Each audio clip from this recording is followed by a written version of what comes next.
Selepas daripada kejadian kepala ayak di Putih Hayung, di antara banyak-banyak NGO yang bertungkus lumus untuk membantu mangsa, ada satu kumpulan NGO yang mereka itu daripada pelbagai negeri turun dan memberikan bantuan. Kumpulan ni ada yang naik ke bukit gunung, ada yang berada di bawah, cuci rumah mangsa banjir dengan kemudahan yang ada, yang dibekalkan, yang dibawa daripada negeri masing-masing. Ada satu kumpulan daripada unit amal ini, mereka ini bawa paip ayak. Pikul paip ayak, naik dalam perjalanan 2 jam ke atas gunung mencari puncak ayak bersih untuk disalur ke bawah. Baru-baru ni timbul satu polemik apabila pasukan unit amal ini, mereka setelah mana buat kerja sambung paip bagai tu, masuk waktu sembahyang, mereka pun sembahyang di batu hampak yang terbentang laluan ayak yang turun daripada Gunung Jerai. Ramai para asatizah sudah sebut berkenaan dengan hukum sembahyang di atas batu yang ada di Gunung Jerai atau mana-mana batu. Ya, kita sembahyang dekat mana pun, asalkan syarat sah sembahyang itu sudah diperolehi, maka sah. Ya, tempat itu tidak ada najis, pakaian kita tidak bernajis, kita menghadap kiblat dengan berwuduk dan sebagainya, daripada syarat sah sembahyang sah, tuan-tuan. Tetapi malangnya di dalam dunia medsos ini ataupun dunia maya berlegar komen-komen yang dikira mempermain-mainkan perkara agama, tuan-tuan.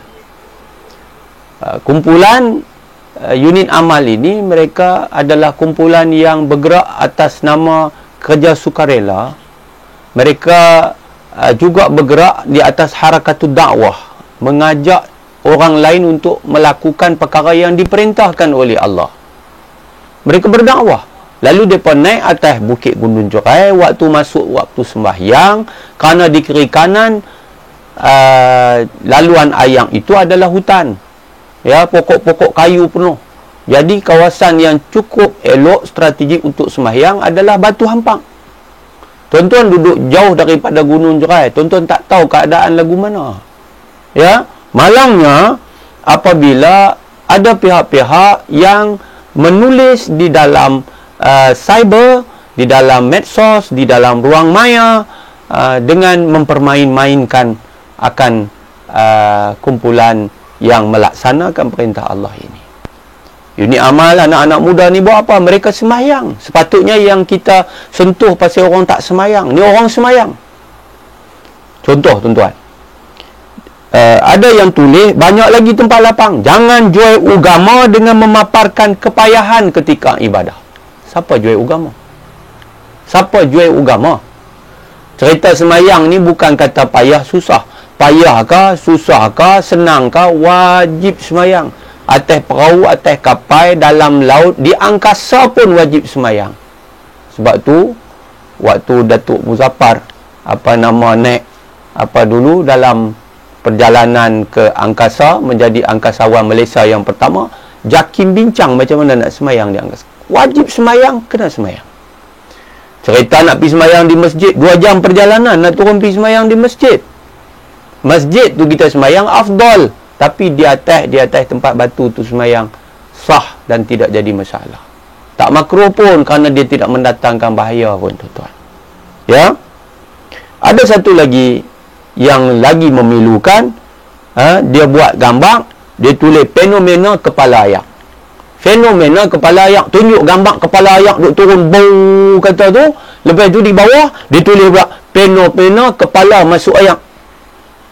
Cuba bayang, satu orang Islam boleh pergi kata kat saudara se-Islam yang lain yang sedang tunduk dan sujud melaksanakan perintah Allah, puak ni puak kepala masuk ayak.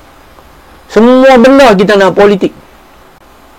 Ia adalah satu penghinaan dan ia sangat-sangat dicela dalam agama kerana kita seperti mempermain-mainkan perintah Allah Subhanahu wa ta'ala. Malu kita, tuan-tuan. Pasal apa malu? Saya jumpa dengan satu orang, dia bukan Islam, dia tulis dan dia menyatakan kekesalannya kepada kumpulan orang Islam yang duduk kata kepada budak-budak yang semayang di atas batu ni. Tuan-tuan, saya baca dan tuan-tuan boleh baca. Kata Kiri Darun Jayakumar, orang yang menghina budak-budak semayang kat sungai itu, statusnya lebih hina daripada kafir. Bukan saya kata, dia kata. Orang yang menghina budak-budak semayang, makna anak muda kita yang semayang di atas batu tu lebih hina daripada kafir.